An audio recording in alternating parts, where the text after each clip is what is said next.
Ce matin, à Ploumanac, sur la côte de Granit-Rose, une quinzaine de personnes ont découvert le métier de garde du littoral.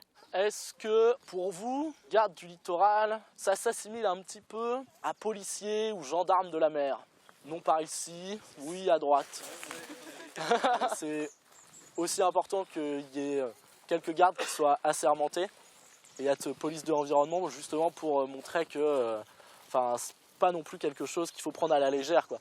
Mais leur métier ne se résume pas à cette tâche, leurs rôles sont multiples et c'est le message que souhaite faire passer ce garde du littoral. La plupart du temps, donc, c'est vrai que ça s'assimilait pas mal à la police, alors qu'au final, déjà ça va être pas mal d'entretien et de propreté, c'est-à-dire l'entretien des ganivelles, le monofile aussi, mais enfin je leur explique bien sûr comment on fait, qu'est-ce qu'on fait à l'année, et le comptage des oiseaux et l'observation des mammifères marins.